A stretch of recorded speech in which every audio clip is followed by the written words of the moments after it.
अस्सलाम वालेकुम नाज़रीन, मैं हूं आपकी होस्ट अनीशा और आप देख रहे हैं K21 न्यूज़ और हमारा शो हेल्थ 21 जो कि है ईसा लेबॉर्ट्री की जानिब से।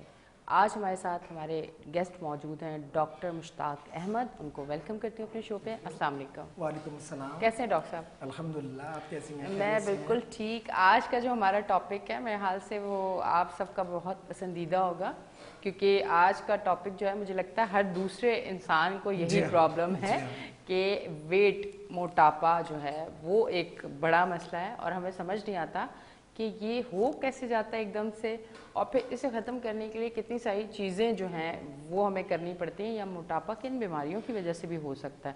डॉक्टर साहब, थोड़ा सा आज हम इस पर बात करेंगे। थैंक यू वेरी मच आपका K20 चैनल का और ईसा लैब वालों का जिन्होंने मुझे मौका दे दिया। देखिए, जहाँ हम ओबेसिटी की बात करेंगे इस वक्त इंटरनेशनली, नॉट नेशनली, इंटरनेशनली एक पैंडमिक की सिचुएशन जो है वो इख्तियार कर गया है। इंटरनेशनली जो है वो इस वक्त 1.9 billion of the people are suffering with obesity, मोटापे से। ठीक है, अब उसमें से 1.3 वो हैं जो कि ओवरवेट हैं, बाकी 0.6 मिलियन वो लोग हैं जो कि ऑब्वियसली ओबीज है, ओबेसिटी उनमें आ गई है। What is obesity itself? Obesity क्या है? ओबेसिटी की जो WHO की जो डेफिनेशन है वो ये है कि आपके फेट बॉडी में डिपॉजिट होना शुरू हो जाए और आपका जो आपका वेट है वो सर्टेन लेवल से, नॉर्मल लेवल से बढ़ जाए, तो उसको हम ओबेसिटी कहते हैं। ठीक है ना। अब ओबेसिटी को आप मेजर जो है वो बिल्कुल आसानी से कर सकते हैं अपने हिसाब से। वो यूं कि ओबेसिटी को मेजर करने का जो पैमाना है वो बॉडी मास इंडेक्स BMI कहलाता है। ठीक। अब आप BMI में आप चेक कर लीजिएगा अपना, और उसकी कैलकुलेशन भी इतना ज़्यादा मुश्किल नहीं है, ऐप से भी हो जाता है। वेट ले लें, वेट को जो है वो अपने हाइट से, हाइट वेट इनका जो है वो डिवीजन कर लें तो उससे आपको पता चल जाता है। अगर आपका वेट जो आपने कैलकुलेट किया BMI अगर 25 उससे अबव है तो आप ओवरवेट कहलाएंगे। अच्छा। अगर 30 अबव है तो आप ओबेसिटी में फॉल करते हैं, और अगर ये 25 बिलो 18 है तो आप जो है वो अंडरवेट कंसीडर किए जाएंगे। तो इस वक्त ओबेसिटी जो है वो एक ऐसी पेंडेमिक सिचुएशन इख्तियार कर गया है कि जिसकी वजह से हेल्थ और दूसरे प्रॉब्लम्स भी जो है वो आने शुरू हो गए, क्योंकि ओबेसिटी ही जो है वो रीजन बन जाता है डायबिटीज का। ओबेसिटी के साथ हाइपरटेंशन है, ओबेसिटी के साथ ही स्ट्रोक यानी फालिज के अमराज हैं, ओबेसिटी के साथ ही जो है वो आर्थराइटिस के प्रॉब्लम, जॉइंट के प्रॉब्लम आ जाते हैं। ओबेसिटी के साथ साथ जो हमारे पित्ते में पथरी होता है, गॉल स्टोन्स होते हैं, वो भी डेवलप कर जाते हैं। और ओबेसिटी जो है फीमेल में डिफरेंट टाइप्स के जो है वो हार्मोनल प्रॉब्लम डेवलप करती है। तो इट्स एक ऐसा कैस्केड है कि ओबेसिटी की वजह से बहुत ज़्यादा एक हेल्थ बर्डन जो है वो इंटरनेशनली आ गया है। अच्छा डॉक्टर साहब, अगर हम पाकिस्तान की बात करें तो अब सिर्फ आपको, पहले तो होता था ना नौजवान जो हैं, जो एक टीनेजर है वो, अब तो आपको 10 साल, 11 साल, 12 साल, 13 साल के बच्चे भी ओवरवेट नज़र आते हैं। शायद हमारा लाइफ स्टाइल ऐसा है, इसकी क्या वजूहात हैं? बिल्कुल, क्योंकि अभी तो उन्होंने मतलब अभी तो वो जिंदगी की तरफ आ रहे हैं, मतलब अभी वो आगे बढ़ रहे हैं और इसी टाइम उनका इस तरह का वो है। बिल्कुल आप सही फरमा रहे हैं। अनफॉर्चुनेटली जो ओबेसिटी के सबसे बड़े रीजंस हैं वो हमारे लाइफस्टाइल चेंजेस हैं। लाइफस्टाइल चेंजेस में हमारे सबसे ज़्यादा क्या आ गया है? जंक फूड का यूजेज, ठीक है ना, हाई कैलोरी डाइट्स का यूजेज, और इसके साथ साथ कार्बोनेटेड ड्रिंक्स का यूजेज, बेकर्स आइटम का यूजेज, ये तमाम वो चीज़ें हैं जो कि ओबेसिटी का बायस खुसूसन बच्चों में। देखिए, अगर हम अपने बच्चों को देख लें, मैं अपने बच्चों की बात कर लूँ, बीइंग अ डॉक्टर, मेरे बच्चे अब दूसरे दिन तीसरे दिन कभी मैकडोनल्ड हो तो कभी किसी जगह की फरमाइश करते रहते हैं। ठीक है ना, बीइंग अ पेरेंट हम उनको जो है वो ज़रा फैसिलिटेट करते हैं। ज़रा वो मैकडोनल्ड या किसी भी ऐसी आउटलेट में जाएगा सो सिर्फ उसको वो डीप फ्राइज ब्रोस्ट नहीं मिलेगा, उसके साथ साथ वो कार्बोनेटेड ड्रिंक्स भी लेगा। बिल्कुल ठीक है ना। बिल्कुल। अब उसके बाद अब इन ग़िज़ा के बाद घर आके वो चीज़ें नहीं रही कि वो साइकिलिंग करे, वो किसी किस्म की कोई एक्सरसाइज करे वो डंप हो जाता है अपनी स्टडीज में, ठीक है ना। अब वो स्टडीज में डंप हो जाएगा तो इसका मतलब ये है कि ये मामला तो और ज्यादा बिगड़ जाते हैं और वेट और ज्यादा जो है वो एक्यूमुलेट होना बॉडी में शुरू हो जाता है। तो गोया कि अगर हम ओबेसिटी की वजूहात को तलाश करें बच्चों में, तो ये जो एक लाइफस्टाइल चेंजेस हैं उसकी वजह से बच्चों में ये मसाइल पैदा हो रहे हैं। और एडल्ट पॉपुलेशन में तो ऑलरेडी जो है वो हमारी टेक्नोलॉजिकल जो भी एडवांसमेंट है, अब आप देखें कि हम घर से अपने ऑफिस तक कितना पैदल चलते हैं, घर से निकलते हैं, 3rd फ्लोर है, 5th 4th फ्लोर है, एक लेफ्ट लगा हुआ है, उससे हम नीचे आ जाते हैं, ऐसा ही समझे। पार्किंग में हमारी गाड़ी खड़ी होती है जिसमें हम सवार होकर जो है वो अपने ऑफिस पहुंचते हैं। ऑफिस में 2 कदम के बाद फिर वही हमारा चिल्ड एक एसी में होते हैं, कोई एग्जर्शन नहीं होती, या फिर हम कंप्यूटर के सामने होते हैं, लैपटॉप के सामने होते हैं, या फिर हम ऑफिस में अपने उस जगह को उस वक्त नहीं छोड़ते जब तक कि लंच ब्रेक ना आ जाए या कोई ब्रेक ना ले ले। और शाम का यही हमारा होता है। तो भाई कि जो सेडेंटरी लाइफ स्टाइल है जिसमें चलने फिरने की अभी हमारी बहुत कमी आ गई है, एक्सरसाइजेज हम करते नहीं हैं, और जो ग़िज़ा है वो आपके सामने है कि हम बहुत ज़्यादा जो है वो हाई कैलोरी डाइट ले रहे हैं, जंक फूड ले रहे हैं, बेवरेजेस ले रहे हैं, ये तमाम चीज़ें, तो उससे ओबेसिटी का प्रॉब्लम और एग्रीवेट कर जाता है। But it is not suppose to a single reason, multiple reason है। डाइट का जो अपना एक रोल है वो 70% का है, 30% हमारे एक्सरसाइजेस का भी रोल बनता है, ठीक है ना, कि एक्सरसाइज हम कितना करते हैं कितना नहीं करते, ठीक है ना। ऑफ द आवर अगर हम वीकली हम एक्सरसाइज कर लें, इट्स मोर देन एनफ। और इवन हम जो अपने डेली के रूटीन में जब हम कहीं जा रहे होते हैं, पैदल चल रहे होते हैं, हमने कुछ नहीं करना होता, ब्रिस्क वॉकिंग करनी होती है, थोड़े से तेज कदमों से, इट्स मोर देन एनफ, यही काफी होता है। क्योंकि अक्सर पेशेंट आते हैं हमसे पूछते हैं कि भाई आप पैदल चलती हैं? मैं बहुत चलता हूँ। मैंने कहा कैसे? जैसे खरामा चलते हैं ना, तो उससे जो है वो आपकी कैलोरीज बर्न नहीं होंगे, आपकी कैलोरीज बर्न होंगे, आप ब्रिस्क वॉक करेंगे, ब्रिस्क वॉक करेंगे, पसीना आएगा, तो उसका मतलब कि आपकी कैलोरीज कट डाउन हो गए। तो गोया कि डाइट के बाद एक्सरसाइज, उसके बाद आपकी स्लीप भी मैटर करती है। अच्छा जी हाँ, 8 आवर स्लीप और वेल स्लीप्ड। अगर आपकी स्लीप अच्छी है, क्योंकि जब आप सो रहे होते हैं तो आपके हार्मोन्स जो है वो काम करना स्लो डाउन कर लेते हैं। अच्छा। जितना स्लो डाउन करेंगे उतना जो है वो जो एक्यूमुलेशन ऑफ फैट जो आपकी बॉडी में हो रहा है वो स्लो डाउन हो जाता है। और चौथी बात जो है मेडिकेशन की भी है, सर्टेन मेडिकेशंस होती हैं वो भी बढ़ा देती हैं। जैसे डिस्कस हो रहा था कि थायराइड हार्मोन्स अगर ओवर एक्टिव हो उससे भी हो सकता है, ठीक है ना। और इसके साथ साथ जो है ना, अगर आप कोई ऐसी मेडिसिन ले रहे हैं, कॉर्टिकोस्टेरॉइड्स वगैरह ले रहे हैं, उनसे भी वेट गेन हो सकता है। इसीलिए हम कहते हैं कि अगर यही रीजन ना हो, फर्स्ट 3 रीजंस ना हो, आपका एक्सरसाइज भी आप कर रहे हैं, आप डाइट भी कंट्रोल्ड है, स्लीप भी अच्छी है, so you have to go for that. फिर आपको अपने टेस्ट करवाने चाहिए। अच्छा जी, आपको टेस्ट करवाने चाहिए, आपने TSH चेक करना है, आप कॉर्टिकोस्टेरॉइड चेक करवा लीजिएगा, कॉर्टिसोन लेवल चेक करवा लीजिएगा कि whether they are not suppose to be higher because of that कि मेरा वेट बढ़ रहा है। जी ठीक। अच्छा डॉक्टर साहब, अक्सर मैरिड जो लड़कियां होती हैं, क्योंकि अब फैमिली आपने जितनी बनानी है और उसके बाद आपने आगे फैमिली नहीं बनानी, तो उसके लिए आपको बहुत सारी चीज़ें, कोई मेडिसिन, कोई इंजेक्शन और ये चीज़ें करनी पड़ती हैं। क्या उन चीज़ों से भी वेट बढ़ता है? अक्सर मैरिड लड़कियों का भी वेट बढ़ जाता है, क्या ये रीज़न जी है? बिल्कुल यही। अच्छा। जितने भी आपके कॉन्ट्रासेप्टिव इंजेक्शंस हैं वो भी वेट गेन और मेडिसिन भी है। जितने कॉन्ट्रासेप्टिव मेडिसिन हैं, चाहे वो इंजेक्टेबल हो चाहे वो ओरल हो, ठीक है ना, वो तमाम में ये मामला है कि वो आपके वेट गेन करवाती है। और अगर उसको उन चीज़ों को अगर स्किप कर देते हैं तो फिर कितनी अरसे बाद आप फिर प्रॉपर अपने उस पर आ सकते हैं? क्योंकि हर चीज़ का कोई ना कोई एक टाइम लिमिट होता होगा ना। जी।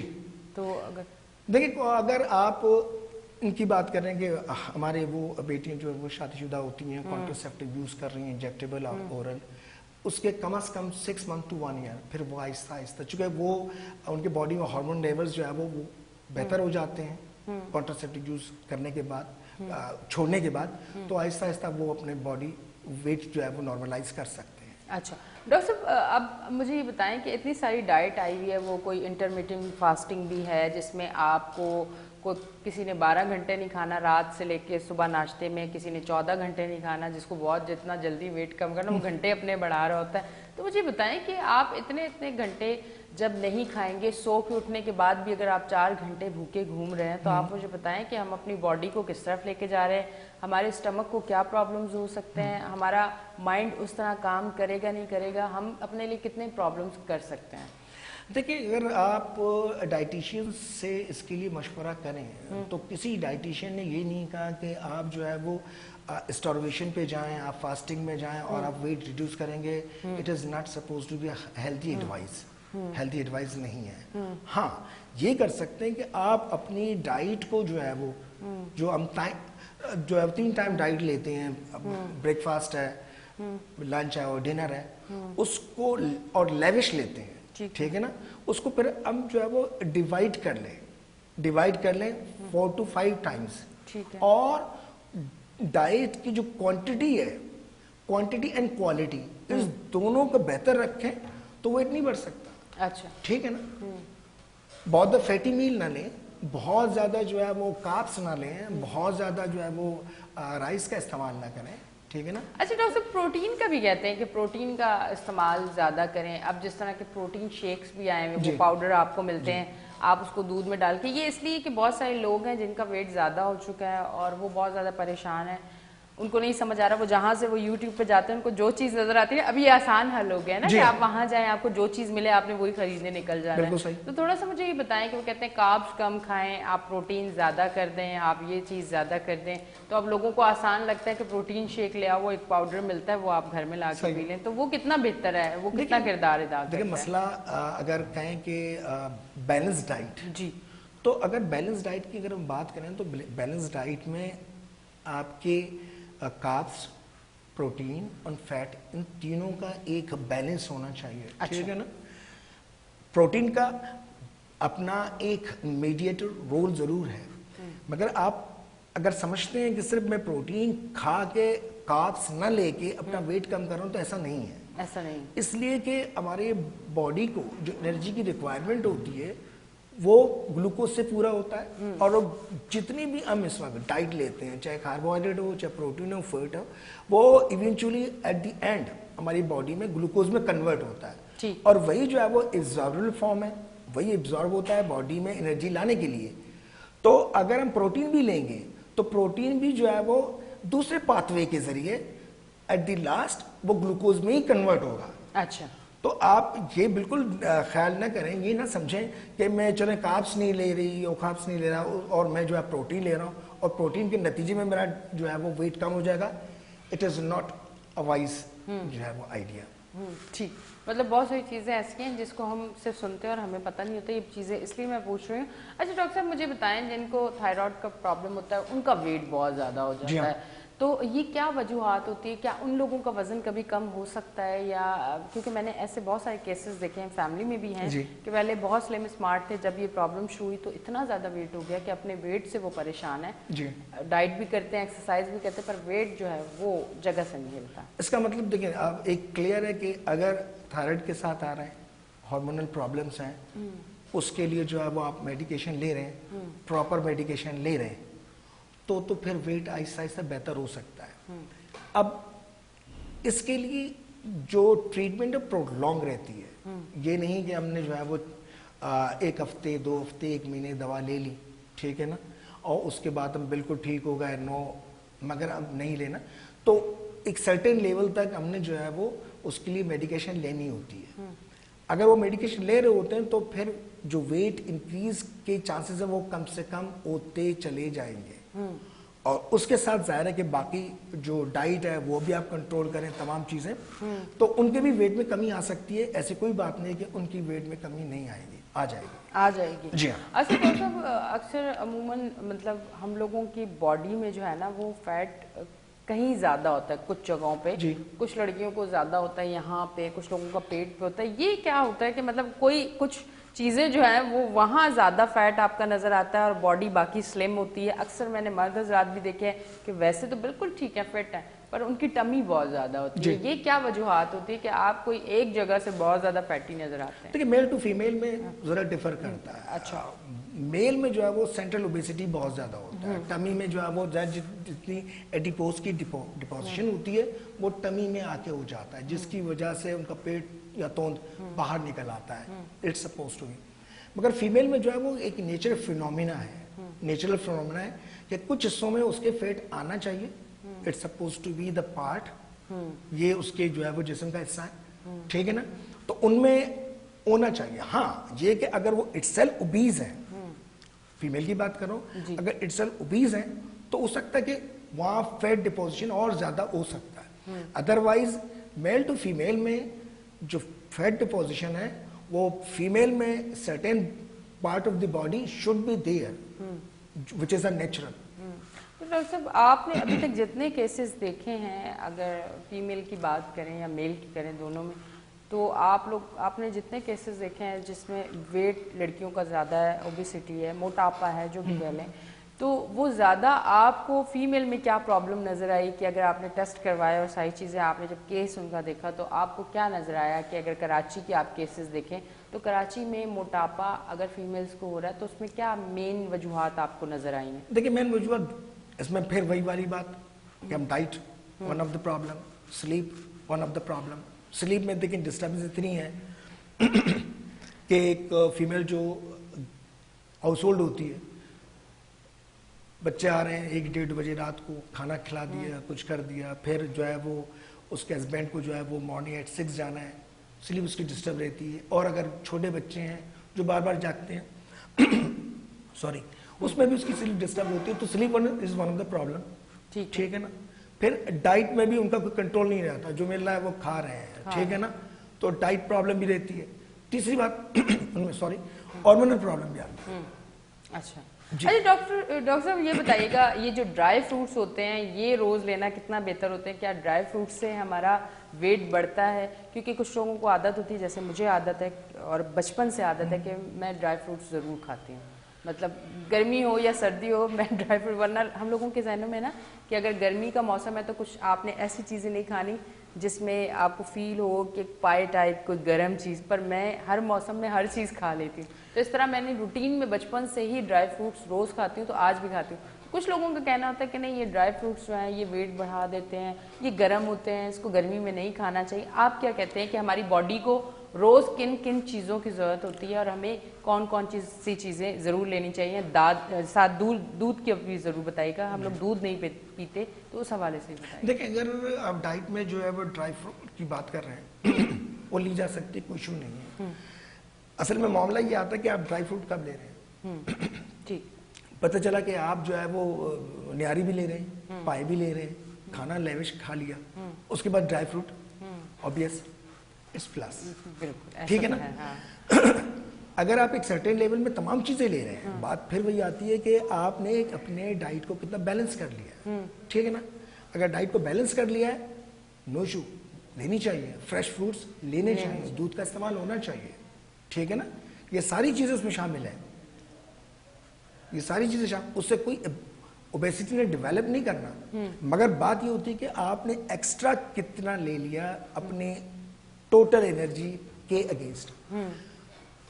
तो अगर आप एक्स्ट्रा लेते हैं तो एक्स्ट्रा जितना भी लेंगे, जो भी लेंगे, चाहे वो ड्राई फ्रूट्स हों, चाहे वो दूसरे फ्रूट्स हों, चाहे कुछ भी हो, वो आपके जो है वो कैलोरीज ऐड करेगा, और ये कैलोरीज जो है वो ऐड होने के बाद ये डिपॉजिट होगा तो ऑब्वियसली ओवरवेट और ओबेसिटी। अच्छा डॉक्टर साहब, हम लोग जिस तरह से नाश्ता, मैं अपना अगर कहूँ तो मैं थोड़ा सा ऑफिस आने के बाद ही नाश्ता करती हूँ, क्योंकि घर से जब निकलती हूँ सब सो रहे होते हैं तो मुझे नाश्ता कोई भी नहीं देता, तो मैं ऑफिस आके नाश्ता करती हूँ।